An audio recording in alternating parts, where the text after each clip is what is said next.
What is up, guys? Warrior67 here, and today we are going to be discussing whether or not video games can be addictive.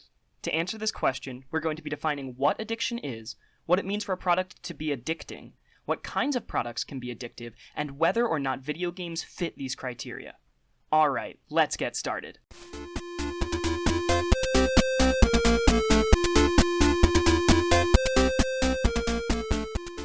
Alright, so for those of you guys who aren't aware, the question of whether video games can be addictive came up in the news recently after a man decided to sue Bethesda, claiming that he became addicted to Fallout 4. He claims that he lost his job and his wife left him after he had become addicted to playing Fallout 4. He also is claiming that Bethesda is responsible for including a warning on their games that they could be addictive or could promote addictive behavior. Now, this can be immediately dismissed by saying this is outrageous or this is crazy, he's never going to win the lawsuit, but it does bring up a really, really interesting point that courts are going to have to reach a conclusion on in the near future, and that is, are video games addictive? Because here in the United States, addictive substances are more widely controlled than almost any other substances, from tobacco to different illegal drugs. Anything that can be claimed to be addictive in this country is, from a legal standpoint, treated in a very, very specific way. This also extends to behaviors. Gambling is also widely controlled in the United States. Certain states have outlawed it entirely, and other places you have to be 21 years or older to enter a gambling floor, and you have to be above the age of 18 to purchase lottery tickets. So the question really becomes, are video games addictive? Because if they are, we need to begin treating them, at least from a legal perspective, very, very differently than we are right now. So before we get into the nitty-gritty of this argument, I thought it would be a good idea to go over some key terms so that we can all agree on what we're talking about when we say addiction, when we say drug, when we say behavior. So we're going to start off by defining addiction. Now, from drugabuse.gov, which is a government-run website here in the United States, addiction is defined as the following: a chronic, relapsing brain disease that is characterized by compulsive drug seeking and use, despite harmful consequences. So from here on out, when we talk about addiction or being addicting, that is the definition that we're going to use. Now, looking at this man who is suing Bethesda, there were definitely harmful consequences for his use of the software, his use of Fallout 4. So the argument has to come down to whether that is because of an addiction, and whether Fallout 4 is in fact addicting, or whether that was poor personal responsibility and poor time management that led him to being like that. So we can start by looking at the beginning of this definition: a chronic relapsing brain disease. Okay, so by calling it a brain disease, we are admitting that for something to be addictive, it has to modify the brain. It has to modify either the structure or the mechanisms of the brain, which means we're going to be looking for some sort of evidence that video game use can modify how your brain works. And let's look at the second part of the definition: compulsive drug seeking and use. Now that right there is going to be a huge part of the definition of addiction, because if the substance that we are saying he is addicted to, here that being software, being Fallout 4, is not a drug, then we can't really argue that it is addicting, since in order to be addicting, it has to change your brain chemistry and be a drug. So next we're going to move on to the definition of a drug. Now the definition of drug varies wildly depending on which source you're getting it from. And so I tried to find a source that is specific enough that we can use it to argue and to really get a clear understanding of what a drug is. So some of you might be able to argue that the definition that we are going to use is too loose and we need to be more specific, and then video games aren't drugs. And then other people might argue that I'm actually being too specific and we need to have a broader definition of drug. But for the case that we are going to be discussing, the definition of drug is going to be as follows: any article other than food intended to affect the structure or function of the body of humans or other animals. Now let's start talking about behaviors as drugs, because very clearly we can see that substances can be drugs. You know, whether those are opiates or whether those are narcotics, whether they're illicit or over the counter. We understand that substances can affect our brain chemistry, but can behaviors permanently affect our brain chemistry? This is where research done by Alec Roy, formerly of the National Institute on Alcohol Abuse and Alcoholism, comes into play. It was observed that Pathological gamblers have lower levels of norepinephrine than normal gamblers. Now, norepinephrine is a hormone that is released when the body is under stress, arousal, or thrill. So, there are a subset of the population who have very low levels of norepinephrine, and these people are thought to seek out certain risky behaviors in order to boost their secretion of norepinephrine. Now, both of these things are used specifically in gambling, and for a little bit we're going to talk about gambling as an addictive behavior, because here in the United States at least, it is very widely held that you can become addicted to gambling, and whenever there are gambling commercials, they have to include a disclaimer at the end that if you have a problem with gambling, you can call a hotline to get help. So gambling, which is essentially a game-playing behavior, and we'll get into that shortly, has been agreed upon as being addictive, and it can affect your levels of norepinephrine in your brain and can cause permanent changes, which is why when we look at the definition of addiction, we can say confidently that you can become addicted to gambling. So what can we conclude from that? We can conclude that behaviors can in fact be addictive. You cannot just get addicted to substances. You can get addicted to certain behaviors. Now, looking at gambling, we need to discuss what are some of the mechanisms. Why does gambling cause these changes in norepinephrine? And why are people with low levels of norepinephrine at a higher risk to become addicted to gambling? The mechanisms for gambling can kind of be broken down into three basic groups. There's classical conditioning, operant conditioning, and scheduled reinforcement. Now, these are all cognitive, behavioral, psychological concepts, and we're going to briefly cover each one and see how it relates to gambling as a behavior. But if you guys would like to know more about these three things, about classical conditioning, operant conditioning, and scheduled reinforcement, I will include links down in the description of the video. And drop a comment if you would like me to cover some of these in more detail as they pertain to gaming. First, we're going to talk about classical conditioning. Classical conditioning is a mechanism for conditioning someone's behavior that pairs together an unconditioned stimuli and a conditioned stimuli with a conditioned response. And so all that means is it's going to take something that naturally elicits a response in your body, and it's going to pair it with something that does not necessarily naturally elicit that. But then, whenever the conditioned stimuli is given, the body is going to react as if it were receiving the unconditioned stimuli.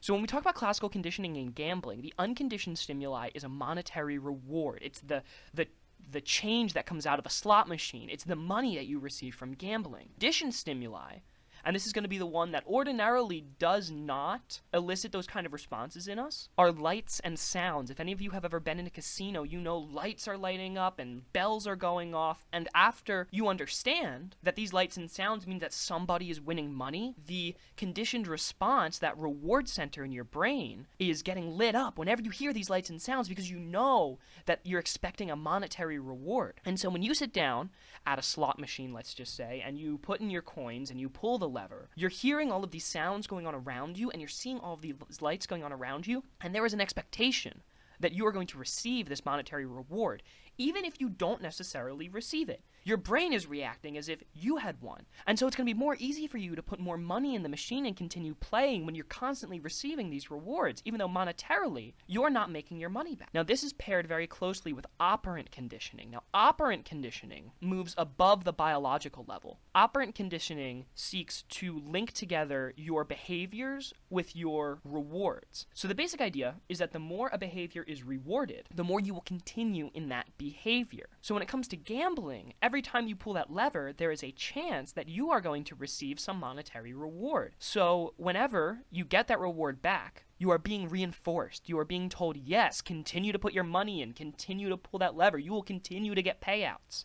And it's very easy for me to disassociate that reward from the fact that I just put in 50 cents and got nothing before I even got to this point. So operant conditioning and classical conditioning work together in order to reinforce a behavior from both a biological level and from a cognitive level, both from your reward center in your brain, but also from the part of you that is expecting to be rewarded for your behavior. Now, the double whammy here is the schedule of reinforcement. Now, schedule of reinforcement is a widely used cognitive concept, and it essentially breaks down all types of reinforcement into 4 different schedules. Now, we're only going to talk about 2 of them here because they are incredibly important for gambling, and as we'll see, they are also important for video games. These are the variable ratio schedule of reinforcement, which elicits the strongest response, and the fixed ratio schedule of reinforcement, which is the second strongest response. So what a variable ratio schedule is that you're reinforced on average for every nth response,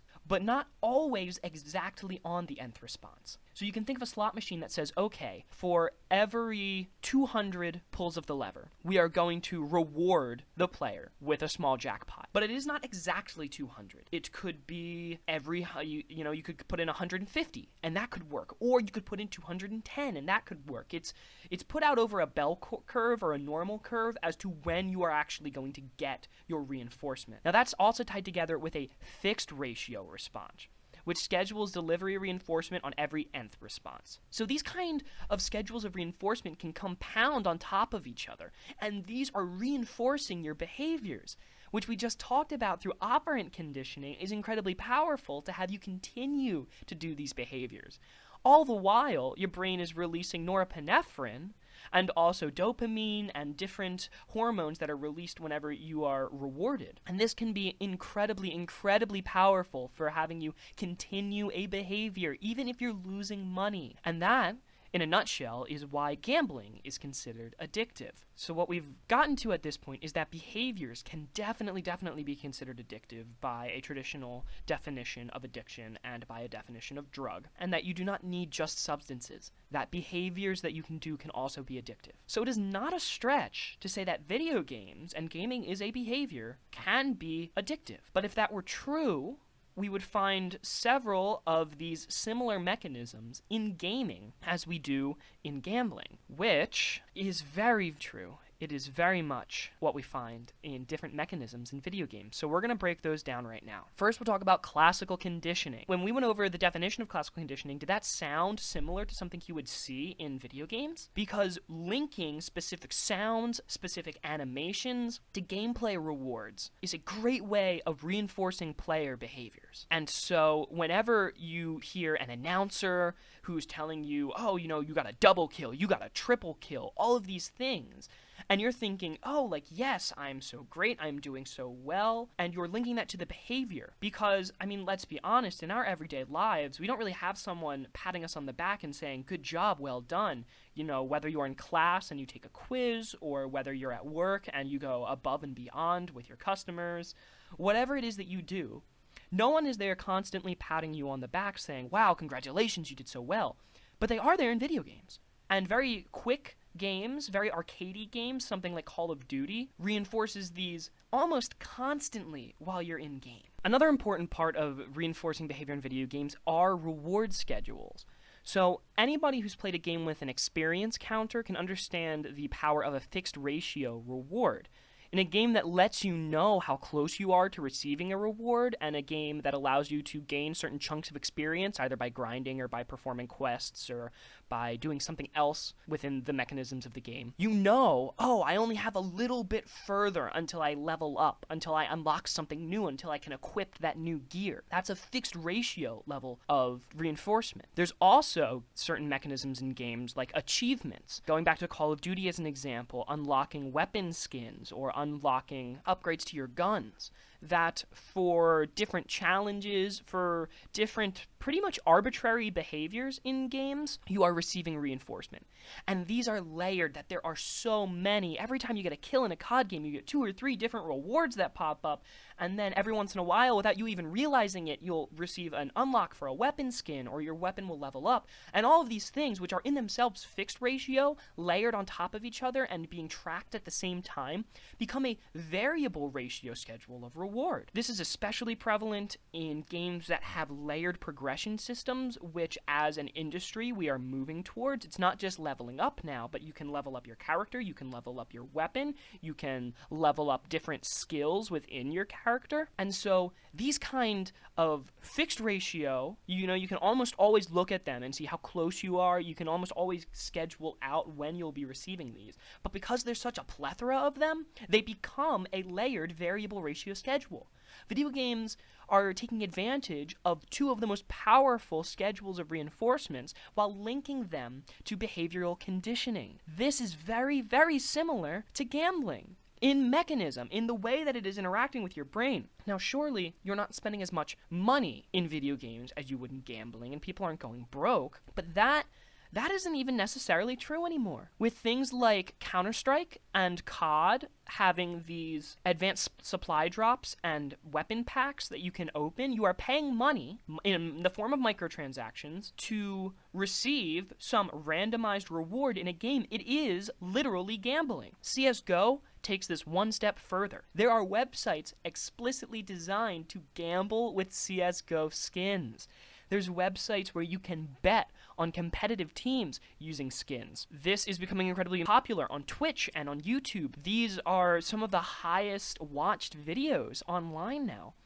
And in that way, the people who spend a lot of money on these things make their money back from revenue on these videos. It's literally gambling inside of video games. And it's gone so far that certain states have written up legislation to ban these websites, but not to ban the software itself. So when we get down to the heart of it, depending on how a video game can affect your brain chemistry and depending on the different mechanisms that are used within these games, it is not unreasonable to say that video games can, in fact, be addicting.